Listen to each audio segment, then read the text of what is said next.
Wabarakatuh. Pagi teman-teman semuanya, alhamdulillah hari ini puasa pertama kita ya. Semoga hari pertama puasa ini teman-teman dilancarkan sampai nanti 30 hari ke depan. Dan mudah-mudahan juga belajar ini diganjar sebagai bentuk pahala sama Allah. Amin ya Allah ya Rabbal Alamin. Amin ya Allah. Oke, semangat ya meskipun masih pagi. Ngantuk nih masih pagi gini, tapi harus dilawan ngantuknya ya. Harus dilawan malesnya. Biar apa? Biar kita belajar dan fokus. Karena udah hari-hari UTBK banget nih. Ada yang kloternya dekat-dekat ini. Tanggal berapa nih yang paling dekat ujiannya? Ada banyak Kak sebenarnya, cuman minggu ini tuh lumayan semuanya cuma 2 orang doang gelombang 2 gitu. Jadi makanya ada yang besok tuh hari ini dia dapat libur gitu, jadi nggak masuk. Berarti terdekatnya mungkin 2 hari gitu. ke Jadi yang depan. H-1 itu dikasih istirahat ya Teh? Iya, heeh. Oh iya. Oke. Ya teman-teman, karena sudah mendekati banget, teman-teman jaga kesehatannya, tetap fokus, tetap semangat gitu ya. Oke, karena udah 8.22 juga, sekarang Teteh mulai dengan kuis ya, seperti biasa. Materi hari ini itu tentang tanda baca. Jadi pertemuan terakhir bahasa Indonesia itu sama Teteh bukan? Untuk bahasa Indonesia. Atau ada kakak yang lain?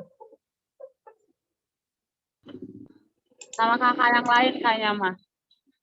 Kasih apa yang namanya? Sama Kak Wulan kok ke hari Jumat waktu itu siang. Oh iya, Teteh bukan sama yang lain. Terakhir Teh Wulan kalau nggak salah.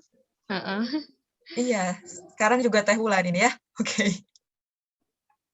Oh ya, saya lupa lagi, maaf banget, aduh maaf, saya sotoy, maaf aduh. Oke, nggak apa-apa, nggak apa-apa.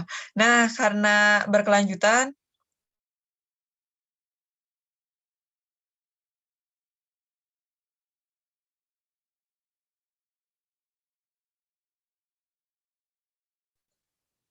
udah dibuka belum? Linknya yang mana teh? Bentar ya.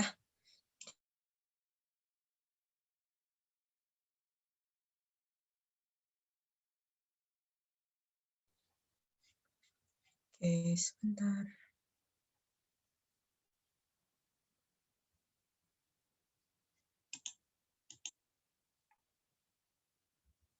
Nah,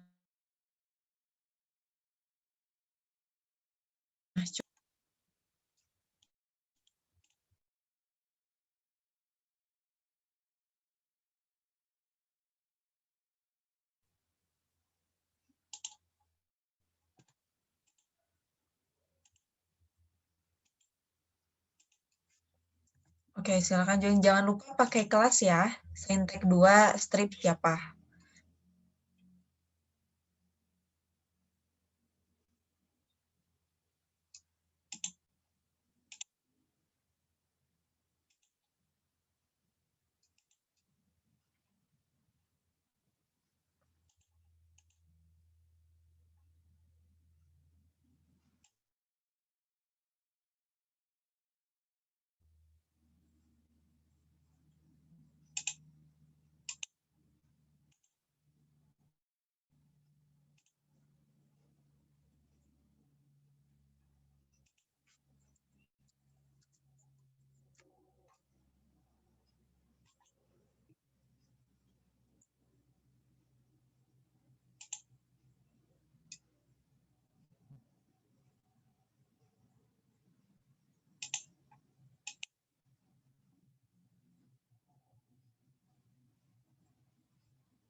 Oke, baru 6.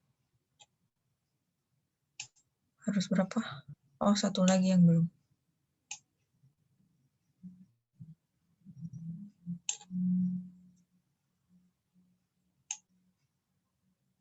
Lahmi belum ya? Ini Lahmi.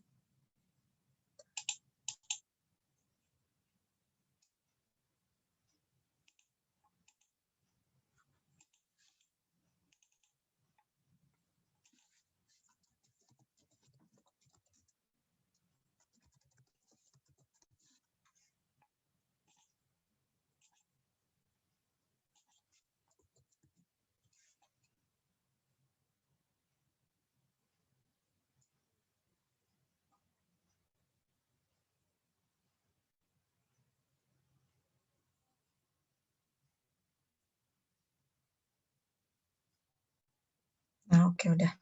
Kita mulai ya.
Oke, baik teman-teman, karena kuisnya sudah selesai, kita langsung ke materi. Coba gimana tadi kira-kira soalnya masih banyak yang merah?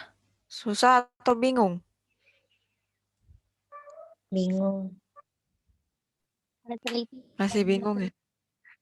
Iya. Teksnya juga panjang-panjang ya? Teksnya cukup panjang. Oke. Nanti juga di UTBK, meskipun soal tanda baca itu hanya sedikit gitu ya, hadirkan itu panjang. Jadi teman-teman harus tetap teliti gitu.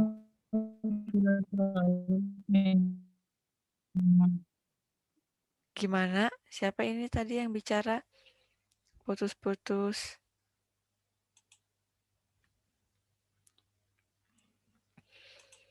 Oke, sekarang kita masuk langsung ke materi kelima ini tentang tanda baca. Tanda baca itu banyak di PUEB.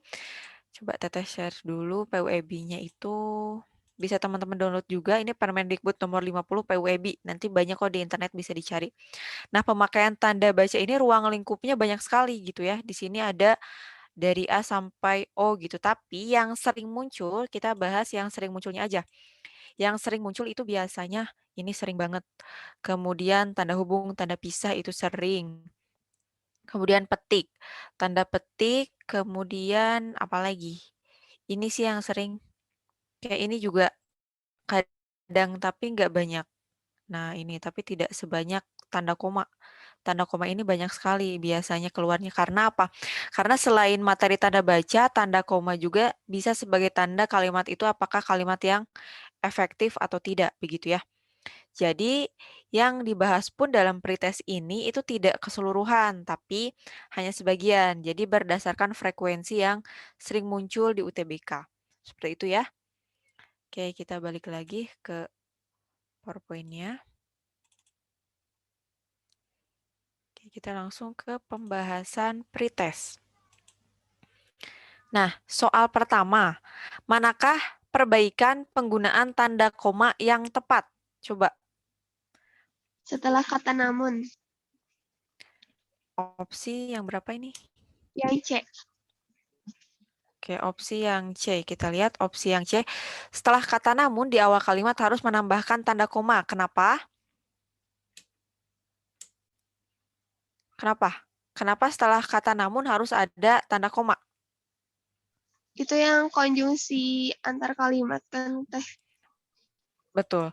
Konjungsi antar kalimat itu biasanya setelahnya itu dibubuhi tanda koma di sini. Oke, nah tanda koma kita tulis aja gini. Oke. Nah, ini di kalimat nomor 7. Betul.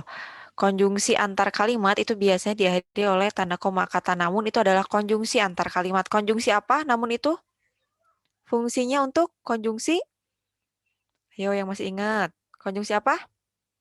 Pertentangan. Betul. Konjungsi pertentangan. Betul. Konjungsi yang mempertemukan kalimat 6 atau 5 bisa 2 kalimat sebelumnya. Gitu. Ini fungsinya tepat.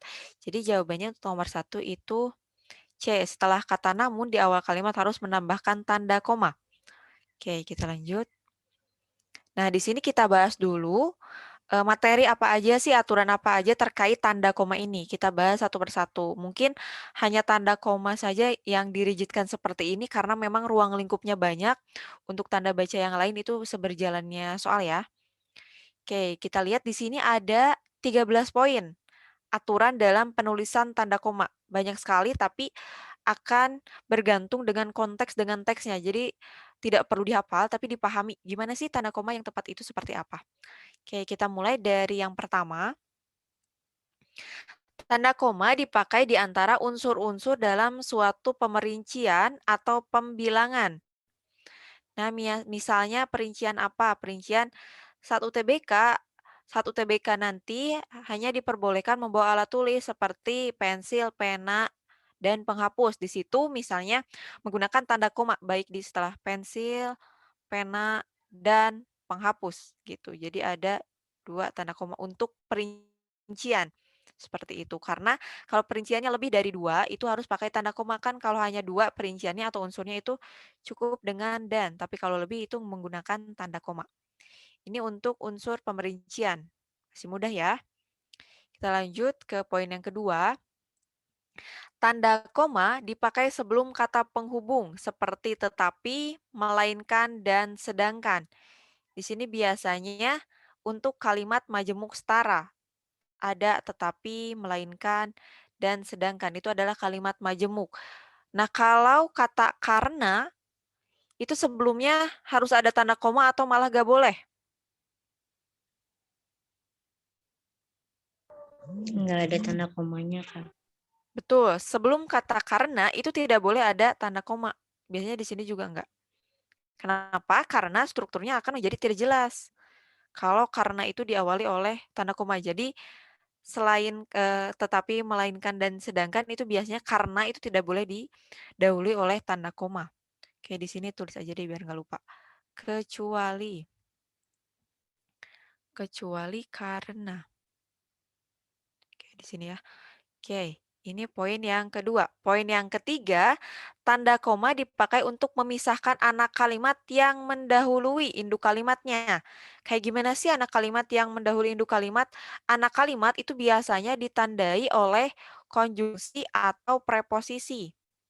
Misalnya, saya akan datang jika diundang. Itu strukturnya induk kalimat dulu baru anak kalimat. Tetapi jika dibalik, jika diundang, saya akan datang. Saya akan datang. Kalau strukturnya jadi dibalik, itu harus ada tanda koma di sini. Kenapa? Karena ini adalah anak kalimat. Ini ada cirinya, itu ada konjungsinya. Seperti itu. Jadi jika anak kalimat mendahului induk kalimat, itu harus selalu dipisahkan oleh tanda koma. Jika induk kalimatnya dulu itu tidak perlu. Itu untuk poin yang ketiga. Gimana? Paham 3 poin awal? Paham, Kak. Paham ya? Oke. Kemudian, poin yang keempat, tanda koma dipakai di belakang kata atau ungkapan penghubung antar kalimat. Kayak tadi, namun, itu kan konjungsi antar kalimat dan diakhiri oleh tanda koma. Di sini contohnya oleh karena itu, jadi, dengan demikian, sehubungan dengan itu, dan meskipun demikian. Nah, selain ini juga ada kata namun, kemudian maka dari itu. Pokoknya rata-rata konjungsi antar kalimat itu dipisahkan oleh tanda koma. Kenapa? Karena untuk memisahkan dengan unsur yang lain. Biasanya kan memang syarat sebuah kalimat efektif itu tanda koma tidak boleh memisahkan subjek dan predikat. Jadi nggak boleh terpisah oleh tanda koma subjek dan predikat itu. Kecuali jika ada konjungsi. Jadi ada konjungsi dulu kemudian koma, ini subjek dan predikat. Atau subjek dan predikat di tengah-tengah itu konjungsi boleh intra-kalimat. Tapi kalau antar kalimat tuh biasanya di awal dan ada komanya. Kayak gini. Oke, itu untuk poin yang keempat. Kemudian poin yang kelima, tanda koma dipakai sebelum dan atau sesudah kata seru seperti oh, ya, wah, aduh, atau hai, dan kata yang dipakai sebagai sapaan seperti bu, dik, nak. Nah, di sini adalah seruan ya, kata seruan. Ekspresi gitu ya kalau di sini. Nah, ini adalah sapaan. Setiap kata sapaan itu diawali kapital. Dik, Bu, Pak. Mau kemana, Pak? Nah, di sini sebelumnya ada tanda koma. Oke, Pak di sini adalah sapaan makanya kapital dan sebelumnya itu didahului oleh tanda koma. Biasanya ini di kalimat langsung. Kayak gitu. Ini untuk poin kelima. Kemudian, tanda koma dipakai untuk memisahkan petikan langsung dari bagian kalimat yang lain. Nah, kalau ini mau kemana Pak? Di sini Paknya ada tanda tanya, jadi tidak perlu lagi ada tanda koma. Kecuali kalau kalimatnya itu kalimat yang berita, misalnya, Bapak pergi ke kota kemarin. Gimana ya? Oke, gini. Bapak atau Bapak kemarin pergi ke kota. Ini adalah kalimat langsung ceritanya. Pergi ke kota. Ini menggunakan tanda petik. Kemudian di sini harus menggunakan tanda koma. Kenapa? Karena ada bagian yang lain. Misalnya Bapak kemarin pergi ke kota, kata ibu. Di sininya ada keterangan lanjutan. Kata ibu gitu. Makanya di sini harus ada tanda koma untuk memisahkan kalimat langsung dengan bagian yang lain. Itu untuk 3 poin lagi. Gimana? Paham nggak dari poin 4 sampai 6? Paham, Teh. Paham ya? Oke, kalau ada yang mau ditanyakan bisa langsung aja ya. Oke, poin ke-7, tanda koma dipakai di antara nama dan serta nama tempat dan wilayah atau negeri yang ditulis berurutan. Misalnya, kediaman Budi itu di Jalan Anggrek, misalnya di sini. Jalan Anggrek, Anggrek, Kecamatan Melati, Kabupaten, misalnya, atau Kota Mawar, Provinsi, apa gitu. Itu dan ini dipisahkan oleh tanda koma setiap perinciannya. Jadi setiap alamat perinciannya itu dipisahkan oleh tanda koma. Ini termasuk ke bagian-bagian alamat gitu. Kemudian tempat dan tanggal misalnya Jakarta, 13 April 2021. Nah, itu penulisannya Jakarta, gitu. Tempat dan tanggal itu penulisannya dipisahkan oleh tanda koma. Seperti itu ya. Untuk poin yang ke-8, tanda koma dipakai untuk memisahkan bagian nama yang dibalik susunannya dalam daftar pustaka. Penulisan daftar pustaka itu namanya dalam aturannya itu harus dibalik. Kenapa? Memang aturan penulisan daftar pustaka seperti itu. Misalnya, Andrea Hirata. Andrea Hirata dalam daftar pustaka itu penulisannya menjadi Hirata Andrea. Hirata, Andrea. Titik. Gitu. Itu untuk apa? Untuk memisahkan antara ini unsur depan berarti ini unsur kebalik, ini unsur belakang, ini unsur depan. Jadi dibalikkan kalau daftar pustaka. Titik, kemudian judul bukunya apa, kemudian penerbitnya apa, kotanya apa, tahun berapa. Kayak gitu ya, itu untuk daftar pustaka. Kemudian, poin yang ke-9, tanda koma. Oh iya, yang ini ya. Dipakai di antara bagian-bagian dalam catatan kaki atau catatan akhir, footnote gitu ya. Beda dengan daftar pustaka, kalau footnote ini biasanya di sini nih, di halaman paling bawah itu ada catatan biasanya. Nah, kalau mengutip dan dicatat di catatan kaki atau footnote, itu tidak dipisahkan oleh titik. Kalau daftar pustaka kan dipisahkannya oleh titik nih. Dari nama ke judul buku, ke kota gitu, ke kota penerbit, ke penerbitnya itu dipisahkan oleh titik. Tapi kalau catatan kaki atau catatan akhir itu dipisahkan oleh koma. Misalnya Dewi Lestari, bukunya apa? Perahu Kertas, gitu. Itu menggunakan tanda koma karena ini catatan kaki bukan daftar pustaka. Jadi bedakan antara daftar pustaka dan penulisan catatan kaki. Oke, kita tandai ya. Kemudian, poin yang ke-10, tanda koma dipakai di antara nama orang dan singkatan gelar akademis yang mengikutinya untuk membedakannya dari singkatan nama diri, keluarga atau marga. Misalnya, ini kan nama orang, kemudian singkatan gelar akademis. Misalnya, siapa ya? Hotman Paris. Oke.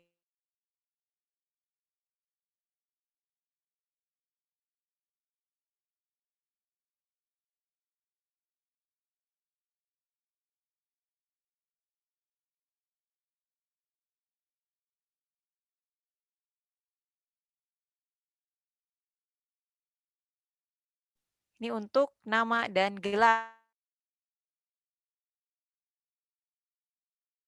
Kemudian, poin yang ke-11, tanda koma dipakai sebelum angka desimal atau di antara rupiah dan sen yang dinyatakan dengan angka. Sekarang kan banyak penulisan nilai nominal uang itu masih menggunakan desimal, meskipun sebenarnya sudah tidak relevan lagi. Nah, penulisan misalnya 15.000, di sini kan rupiah tidak boleh spasi ya. 15.000 ada desimalnya. Ini sebelumnya itu tanda koma. Kayak gitu. Meskipun desimal saat ini sudah tidak relevan ya.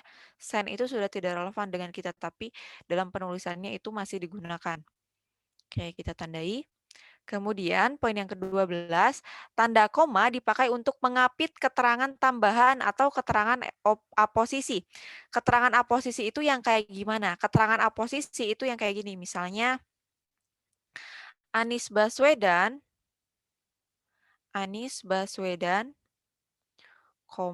Gubernur Jakarta.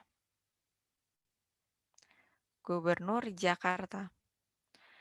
Nah, di sini ini adalah Gubernur Jakarta ini adalah keterangan tambahan dari Anies Baswedan. Namanya itu keterangan aposisi. Jadi menerangkan sebuah nama. Makanya di sini diapit oleh tanda koma. Gini. Jadi harusnya kayak gini menulisnya ya. Oke, kayak itu keterangan aposisi. Kemudian poin yang ke-13, tanda koma dapat dipakai di belakang keterangan yang terdapat pada awal kalimat untuk menghindari salah baca. Misalnya contoh kalimatnya apa ya? Para tamu, oke, bukan gini kali. Kepada para tamu,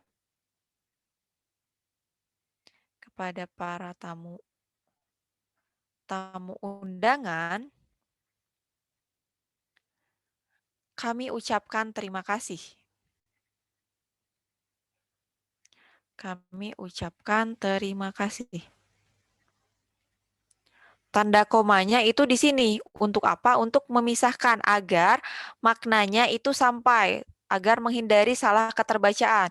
Kepada para tamu undangan kami ucapkan terima kasih. Jadi di sini bukan kepada para tamu undangan kami ucapkan terima kasih. Itu beda. Jadi kalau di sini akan beda, kalau di sini juga akan berbeda. Jadi penggunaan tanda koma di sini untuk memisahkan agar maknanya tidak keliru. Begitu untuk 13 poin aturan dalam penulisan tanda koma. Ada yang mau ditanyakan dulu?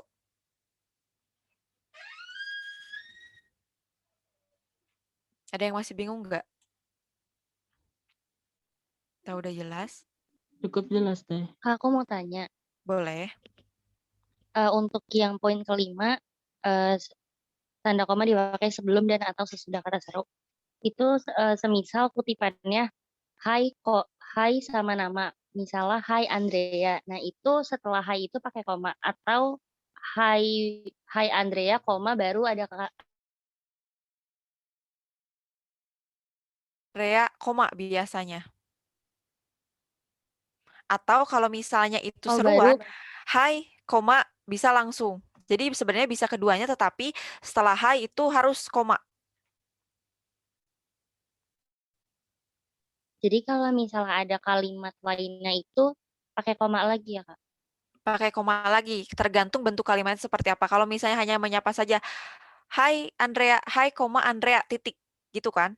Tapi kalau misalnya hai Andrea apa gitu, itu bisa digabung, hai Andrea, koma gitu. Yang pasti setelah kata seru itu kalau misalnya keterangannya kalimatnya pendek itu harus selalu ada tanda koma setelahnya. Kayak gitu. Gimana? Baik, Kak. Terima kasih.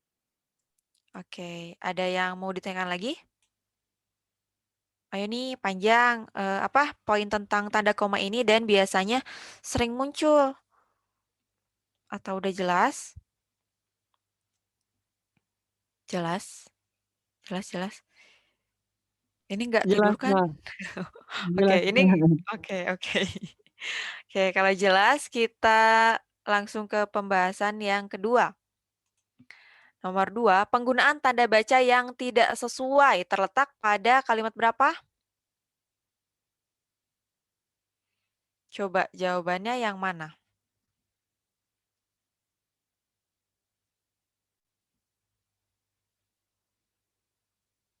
Ayo, jawabannya yang mana loh? Kalimat 2 ya, Kak. Kalimat 2. Oke, ada lagi yang lain? Ini jawaban teman-teman ya, nggak apa-apa, nggak sesuai dengan tadi kunci jawaban di kuis juga. Takutnya memang berbeda gitu atau tidak betul, bisa jadi jawaban di kuis juga tidak betul. Yang mana jawabannya? Selain kalimat 2, ada yang jawab kalimat yang lain?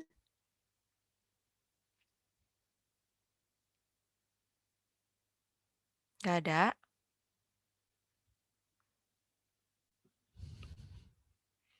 Oke. Nggak apa-apa, kita bahas kalimat 2 ya. Kalimat 2. Hal ini karena kemarau panjang yang terjadi bahkan di sejumlah daerah sudah mengalaminya sejak Mei Juni 2019. Coba kesalahan penggunaan tanda baca yang tidak sesuai itu ada di mana? Yang mana yang salahnya? Sudah kata terjadi ada koma. Iya, ini salah atau betul? Salah. Karena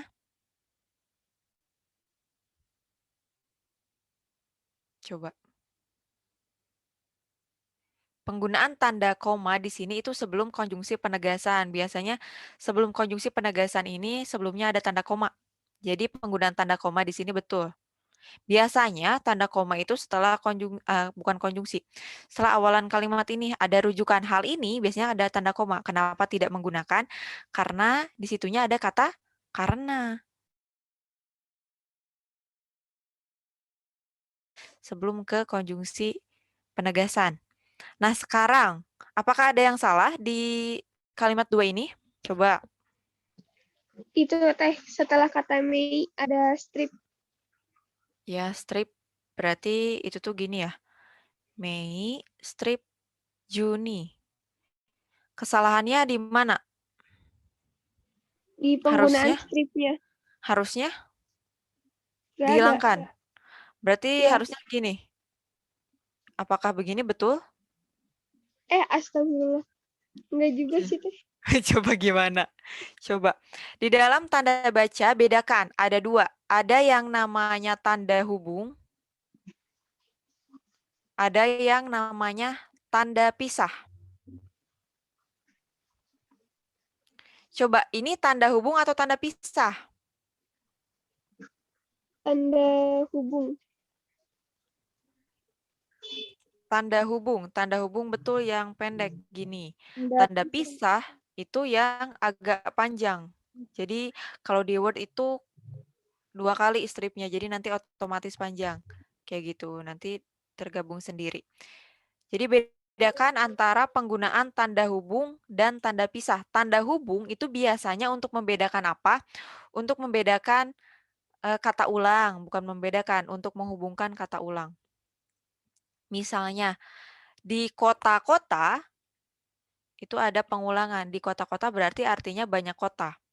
Kemudian ada bentukan kata yang memang kata ulang. Kura-kura, kemudian kupu-kupu, itu menggunakan tanda hubung. Itu fungsinya untuk memisahkan kata ulang. Kalau tanda pisah itu fungsinya untuk menerangkan keterangan sampai dengan. Sampai dengan. Jadi artinya itu sampai dengan. Kayak gini ya. Nah, Mei Juni itu pengulangan kata atau sampai dengan? Sampai dengan. Sampai dengan. Jadi betul nggak sih penggunaan tanda hubung di sini? Salah. Salah. Harusnya itu tidak menggunakan tanda hubung, melainkan tanda pisah. Jadi jangan sampai keliru. Ini kelihatan banget kok kalau tanda hubung itu pendek, kalau tanda pisah itu panjang.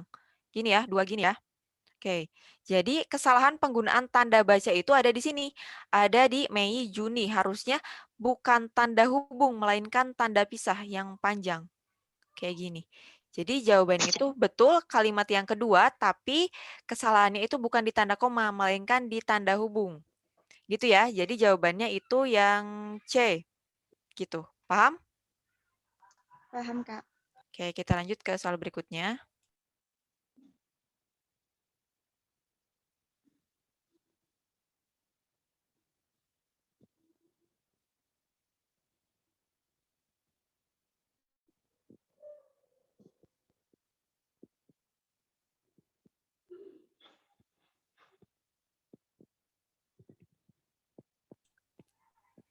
Oke.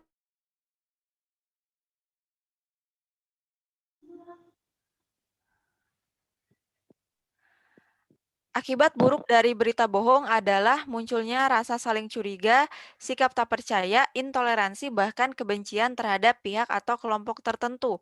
Nah, perbaikan untuk kalimat tersebut itu harusnya seperti apa? Yang D. Yang D, Kak. D, oke. Kesalahannya di mana sih? Penggunaan tanda titik 2 setelah adalah. Iya. Kalau koma ini betul nggak? Betul. Betul, karena perinciannya itu lebih dari 2. Sikap tak percaya, intoleransi, bahkan kebencian. Ada 3 yang dirincikan, makanya dipisahkan oleh tanda koma. Ini setelah ada kata adalah, itu tidak perlu ada tanda titik 2 di sini. Karena ini merupakan kata definisi, jadi nggak usah. Dan penulisannya pun sebenarnya keliru. Harusnya penulisan titik 2 ini tidak boleh ada spasi. Oke, jadi ini jelas salah. Oke. Sekarang kita lihat opsi yang D. Akibat buruk dari berita bohong adalah munculnya rasa saling curiga, sikap tak percaya, intoleransi, bahkan kebencian terhadap pihak atau kelompok tertentu. Betul jawabannya itu yang D. Jelas untuk soal ini? Jelas teh. Oke, kita lanjut ke soal berikutnya.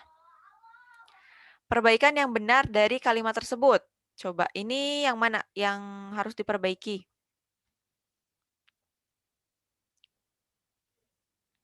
Setelah kebanyakan harus pakai tanda koma gak teh? Coba, kebanyakan peneliti setuju. Tadi kan tanda koma yang tadi untuk keterangan aposisi. Itu keterangan aposisi bukan? Keterangan tambahan dari nama nggak? Coba, jadi harus pakai nggak? Bukan. Harus pakai koma nggak? Enggak ya? Enggak. Jadinya kebanyakan peneliti setuju bahwa pelaku pedofilia mengalami kesulitan memulai dan mempertahankan hubungan sosial. Titik. Titik. Betul, di sini harus ada titik karena kalimat. Kesulitan memulai itu dipisahkan oleh koma nggak? Enggak. Enggak, karena ini satu kesatuan. Kesulitan memulai. Berarti di kesulitan ini tidak perlu, dan di sini juga hanya 2 perinciannya. Jadi tidak perlu. Kesulitan memulai dan mempertahankan hubungan sosial. Di sini dihilangkan ya. Oke. Kemudian berarti di sini kebanyakan peneliti setuju bahwa ini harus di sebelumnya itu harus ada tanda koma nggak? Bahwa jangan. Nggak usah ya, karena ini adalah penjelas seperti tadi. Adalah ya. Iya. Bedakan dengan bahkan. Ini bukan ya. Berarti hilang dong tanda bacanya semua. Jadi tinggal kita kasih titik aja di kalimat ini. Berarti jawabannya D. yang mana? Yang Yang D, D. Kak. Oke. Oke, D ya. Di sini hilang. Oke, betul. Paham yang ini? Oke. Kita lanjut. Berikut adalah penulisan kalimat yang tepat. Coba, yang mana? Yang E. Yang E. Kenapa yang E? Penulisan majalah harusnya udah benar, Teh. Oke.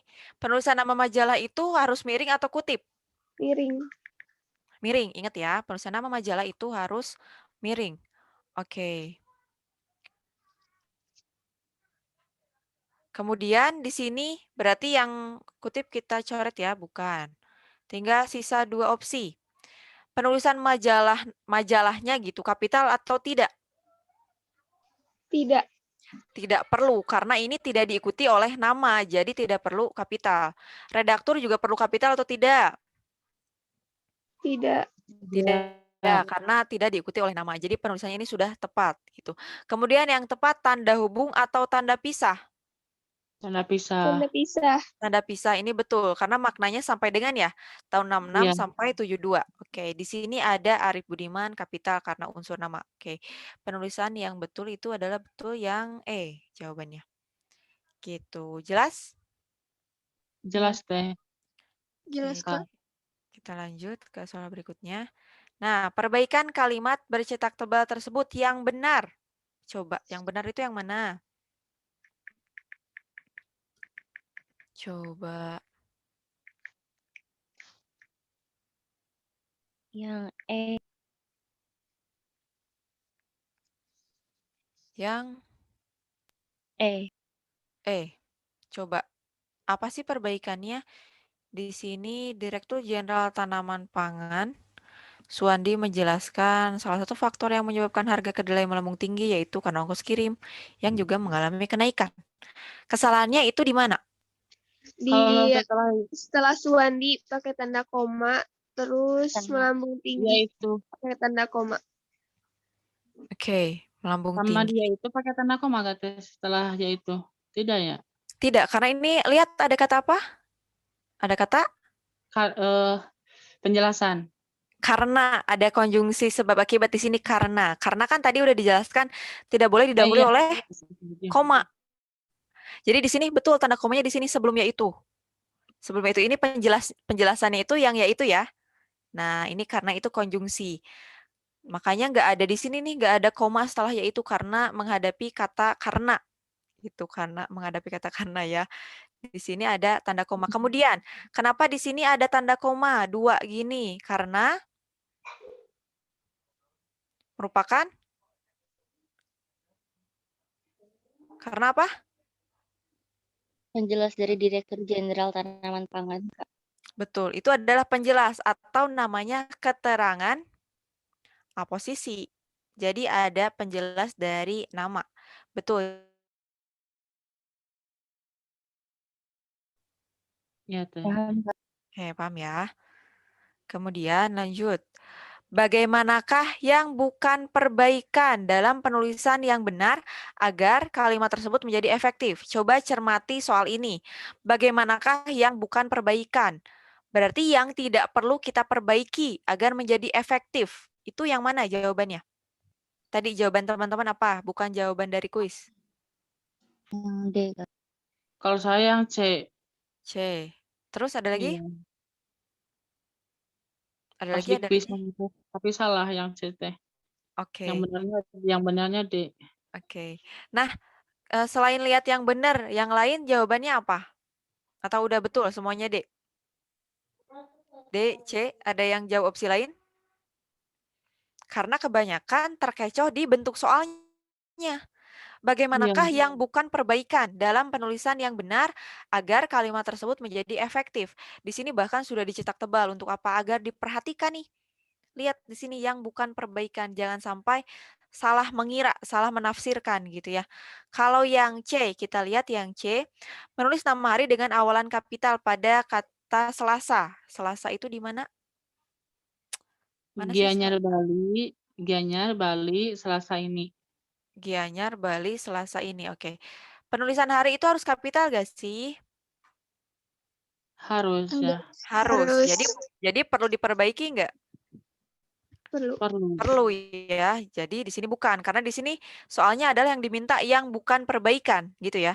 Oke, Iya. selain yang ke D deh, kita ke A dulu. Grup itu harus diganti nggak penulisannya? Perlu, Teh.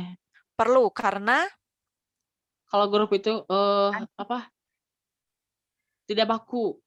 betul. Dan bahasa asing ya. Iya.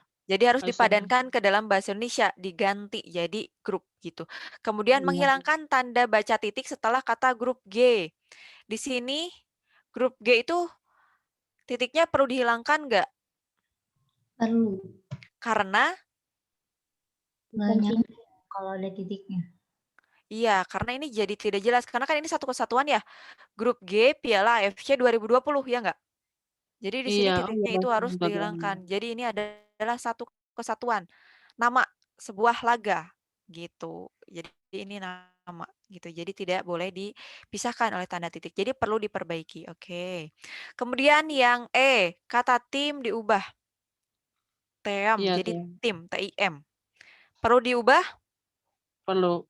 karena Tidak bagus bahasa asing. betul, harus diganti. Nah, sekarang menambahkan tanda baca koma setelah kata termotivasi.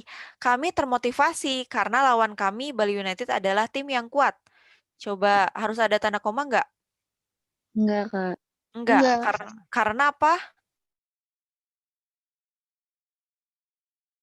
Nah, di sini ada konjungsi karena, tidak boleh didahului oleh tanda koma. Jadi, yang bukan perbaikan untuk soal ini itu adalah yang menambahkan tanda baca koma setelah kata termotivasi. Begitu, paham? Aduh. Paham, Paham Teh. ya? Sana nafsu. Oke. Kita lanjut ke soal berikutnya. Nah, ini ada kalimat, ada teks panjang. Soalnya apa nih? Kita baca.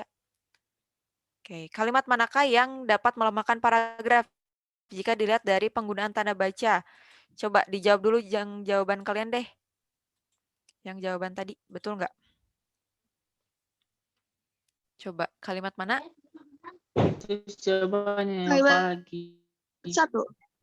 Kalimat 1. Ada jawab yang lain?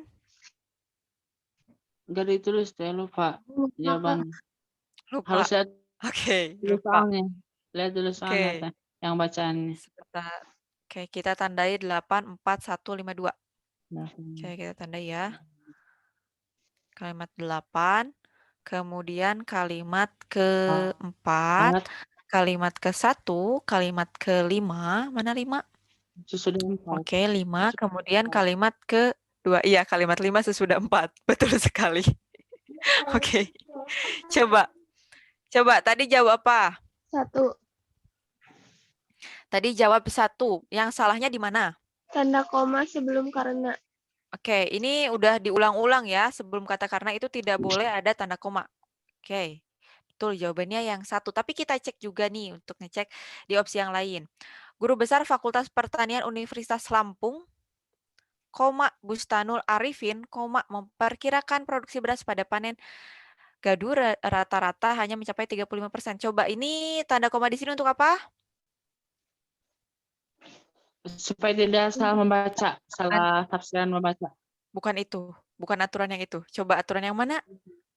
Bukan penafsiran. Nama, keterangan, aposisi. Yang itu, ingatnya. Iya, keterangan aposisi. Kalau ada di sini kan untuk menggantikan Bustanul Arifin sebenarnya juga merupakan sama dengan Guru Besar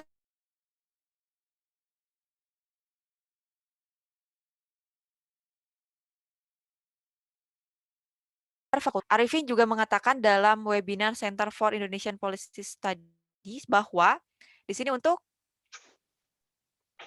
apa?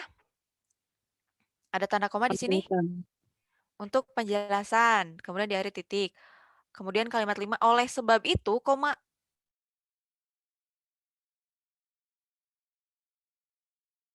Kenapa? Kondisi antar kalimat. Betul, oleh sebab itu adalah konjungsi antar kalimat dipisahkan oleh tanda koma, betul ya? Kayak di sini ada tanda kurung karena kata lain dari musim rendeng atau musim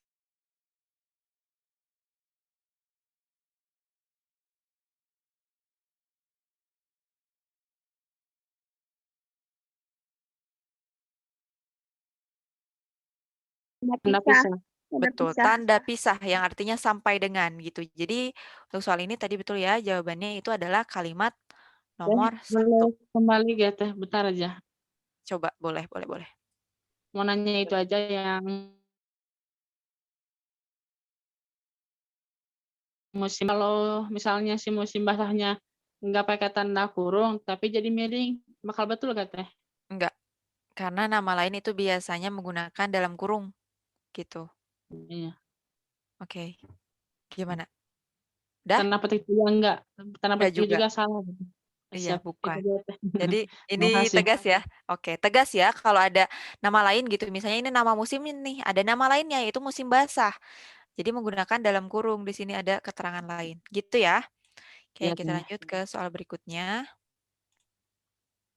Nah, coba yang membuat kalimat tersebut tidak sesuai dengan penggunaan tanda baca yaitu yang mana? Yang frasa ahli ilmu bahasa seharusnya tidak ada tanda petik 2. Karena, coba karena apa? Karena itu bukan apa ya, nama gitu. Bukan tadi, kan yang pakai tanda koma tadi keterangan aposisi ya, ada keterangan tambahan. Tapi di sini untuk sebutan lain dari apa? Seorang linguis. Seorang linguis itu artinya ahli ilmu bahasa. Bahkan di sini ada konjungsinya. Ada konjungsi pemilihan. Berarti di sini tidak perlu ada tanda petik. Karena memang ini nama lain gitu ya. Gitu, kecuali misalnya ada namanya Budi Santoso, seorang linguis, gitu ya. Nah, itu keterangan aposisi, tapi ini bukan. Ini untuk menyebut istilah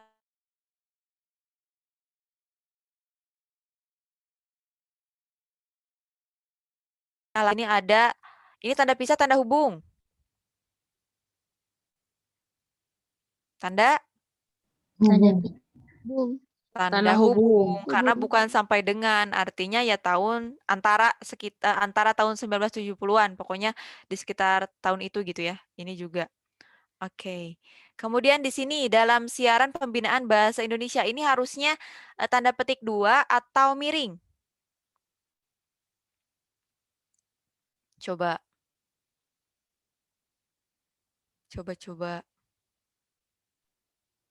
Ayo, kok sepi? Ini harusnya petik 2 atau miring? Petik 2. Petik 2. Jadi bedakan antara mana sih yang harus petik 2, mana sih yang harus miring gitu ya. Biasanya yang harus miring itu terkait dengan judul buku. Judul buku gitu. Judul buku itu biasanya cetak miring.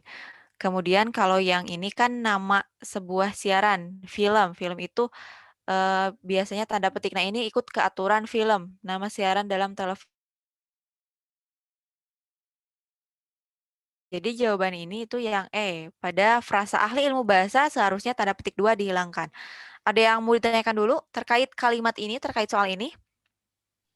Kalau saya tuh masih bingung di tanda petik sama tanda miring gitu teh. Oke, tanda petik dan miring itu memang banyak yang membingungkan sih di situ. Kita lihat ya langsung ke PWB-nya, sumber utamanya.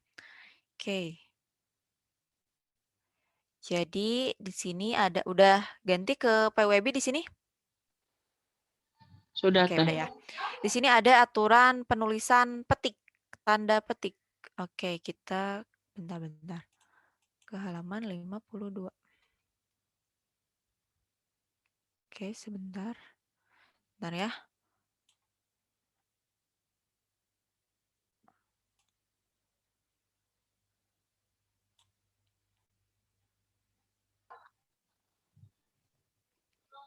Kelewat ya. Enggak. Oh, enggak ya. Oke, nah di sini tanda petik. Kita bahas sekilas ya. Tanda petik, aturan yang pertama itu tanda petik dipakai untuk mengapit petikan langsung. Ini jelas ya. Setiap petikan langsung itu harus menggunakan tanda petik. Oke. Jelas ya. Kemudian poin yang kedua, nggak bisa digeser, harus di... Nah, poin yang kedua, tanda petik dipakai untuk mengapit judul sajak. Oke, ini dicatat karena nanti untuk membedakan aturan miring. Di sini berarti judul sajak, lagu, film, sinetron, artikel, naskah, atau bab buku. Di sini judul sajak ini seperti puisi, kemudian lagu jelas ya, film. Sinetron, ini paham ya, karena ini satu jenis ya, dari ini, sastra gitu ya. Oke, pokoknya kalau judul-judul itu, judul sajak itu masuknya ke petik. Kemudian ada artikel ilmiah, gitu. Naskah drama itu menggunakan petik bab buku.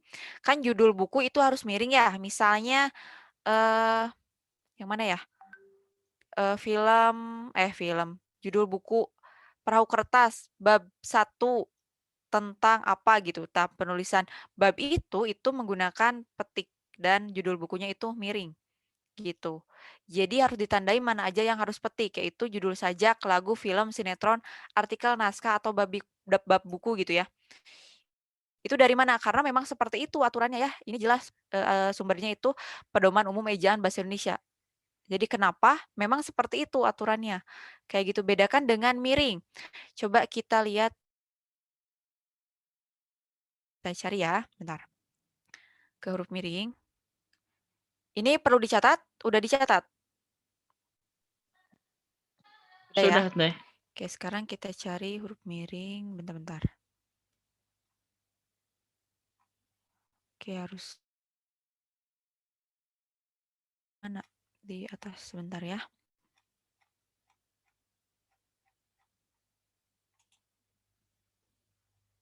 Nah, huruf miring. Nah, huruf miring yang pertama itu judul buku. Oke, judul buku. Judul buku, nama majalah. Tadi kan nama majalah Horizon itu miring ya, tidak menggunakan kutip. Kemudian nama surat kabar yang dikutip dalam tulisan termasuk daftar pustaka. Jadi kalau huruf miring itu hanya beberapa, judul buku, nama majalah, dan nama surat kabar. Selain itu, judul-judul yang lain seperti tadi, judul film, sinetron, lagu, itu menggunakan petik. Gitu. Nah, ini miring.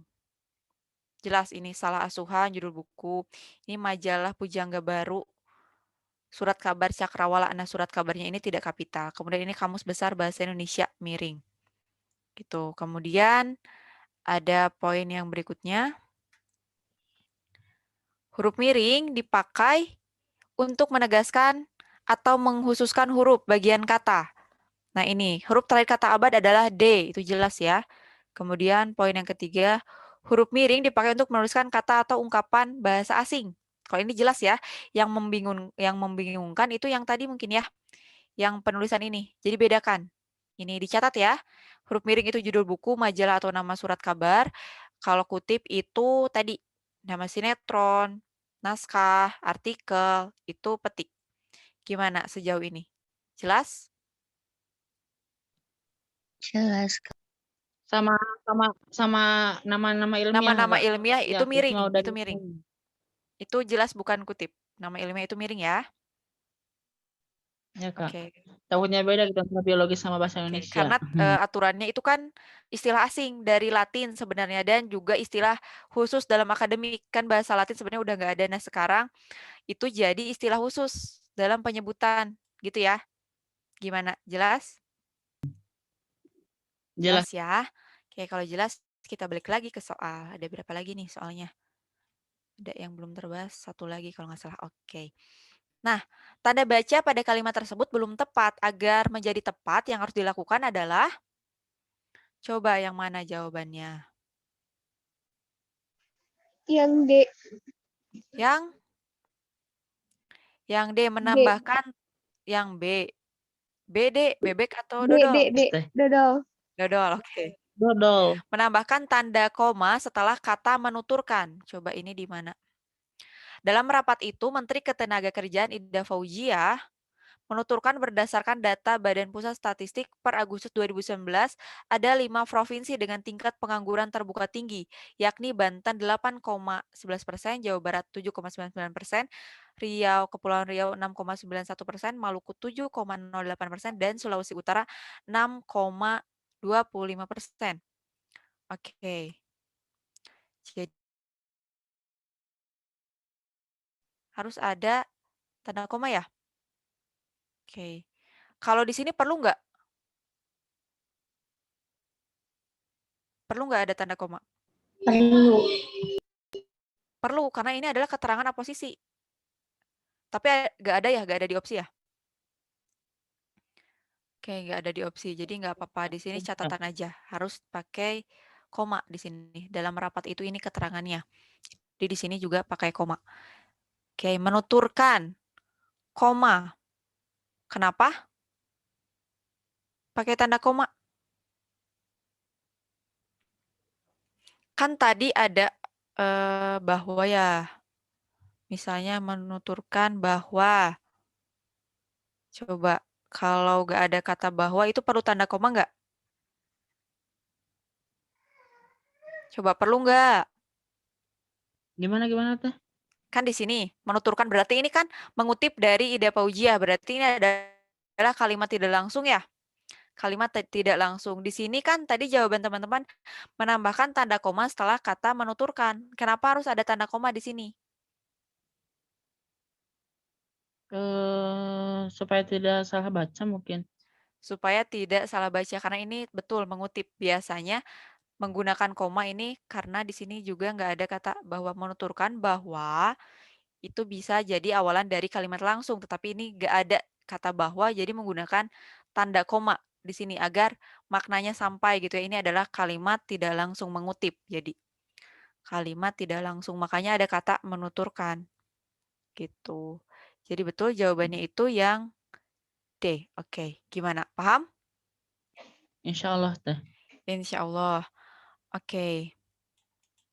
Udah paham belum? Dari keseluruhan nih, karena pembahasan pretest sebenarnya sudah selesai. Ada yang mau ditanyakan dulu? Ada yang masih bingung nggak atau penasaran? Boleh nih ditanyakan mumpung lagi bahas tanda baca. Atau enggak? Jadi Teh buat tips aja Teh, misalnya kalau di yang pertanyaannya tentang apa yang ditanyakannya tanda baca, berarti kita fokus aja ke tanda baca gitu, gak perlu lihat penulisan ejaan gitu ya. Betul, betul. Kalau tanda baca fokus aja ke penggunaan tanda baca. Biasanya kalau di ejaan itu di kalimat baku atau kalimat efektif gitu ya. Gitu. Jadi kalau tanda baca fokus aja Betul. ke tanda baca gitu. Gimana? Jelas? Jelas nah. Oke. Kalau udah jelas, ada yang lain mau nanya nggak? Ada yang mau tanyakan nggak? Kalau nggak ada, langsung ke post-test bisa. Gimana? Nggak ada nih? Nggak ada yang mau nanya nih? Oke. Diam-diam aja. Nggak ada, benar. Mungkin agak sekarang. Oke, mungkin nggak sekarang. Tapi ini kalau udah post-test ini udah nih. Oke. Nanti di post-test teman-teman harus hijau semua ya berarti ya. Karena udah paham ya. Oke.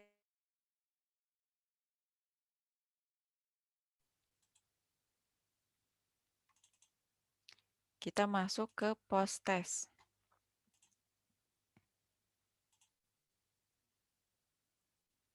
Oke, jadi jangan khawatir untuk penggunaan tanda baca itu tidak semuanya muncul. Jadi hanya beberapa saja yang sering muncul. Tadi kan yang khusus dibahas itu ada materinya banyak itu tanda koma. Tanda koma itu memang sering muncul karena fungsinya memang banyak. Gitu yang harus diingat ya. Oke, udah ada nih? Udah ada belum? Coba join dulu ini kodenya. Sebentar di copy dulu.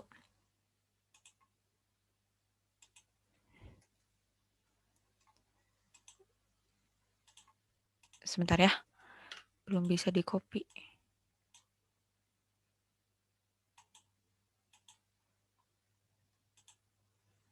Wait.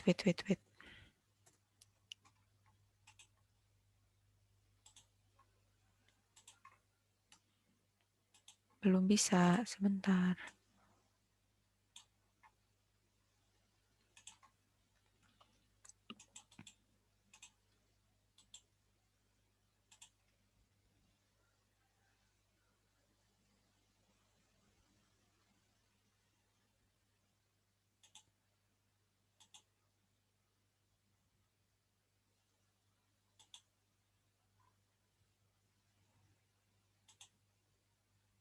Nah, oke, sebentar.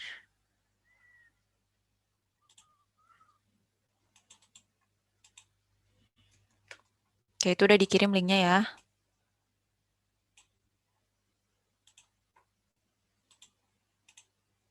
Itu kodenya. Oke, silakan gabung dulu.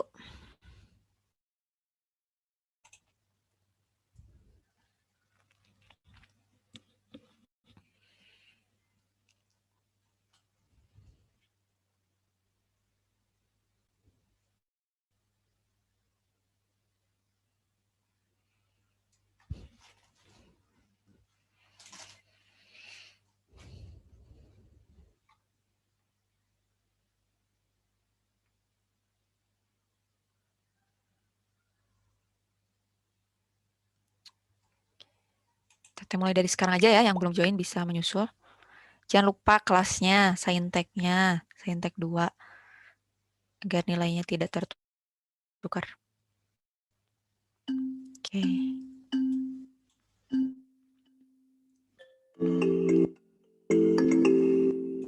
Oke, selamat mengerjakan. Yang lain masih bisa gabung.